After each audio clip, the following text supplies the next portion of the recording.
Where did you buy this book? இந்த சென்டென்ஸை எப்படி பாசிவ் வாய்ஸ்க்கு மாத்துறதுன்னு பார்க்கலாமா? ஃபர்ஸ்ட் இந்த சென்டென்ஸ்ல இருக்க WH கொஸ்டின் வேர்டை ரிமூவ் பண்ணிட்டு அப்படியே எழுதிக்கலாம். இப்போ இந்த sentence did you buy this book அப்படிங்கிற எஸ் ஆர் நோ டைப் கொஸ்டினா மாறிடுச்சு. இப்போ இந்த கொஸ்டினை ஸ்டேட்மெண்ட்டா மாத்த போறோம். கொஸ்டின்ல பிகினிங்ல இருக்க ஆக்ஸிலரிய மெயின் வெர்போட சேர்க்க போறோம். did plus buy bought. இப்போ இந்த question you bought this book அப்படின்னு ஸ்டேட்மெண்ட்டா மாறிடுச்சு. வழக்கம் போல இந்த சென்டென்ஸை பாசிவ் வாய்ஸ்க்கு மாத்திக்கலாம். this book was bought by you அப்படின்னு மாறிடும். இந்த பாசிவ் வாய்ஸ் சென்டென்ஸை மறுபடியும் எஸ் ஆர் நோ டைப் கொஸ்டினா மாத்திடலாம். அதுக்கு ரொம்ப சிம்பிளா சென்டென்ஸ்க்கு நடுவுல இருக்கிற ஆக்ஸிலரி வெர்பை எடுத்து சென்டென்ஸோட பிகினிங்ல போட்டா போதும். இங்க வாஸ் இருக்கு, சோ வாஸ் எடுத்து முன்னாடி போட்டா was this book bought by you.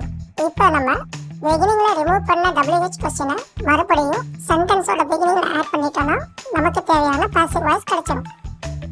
Where was this book bought by you?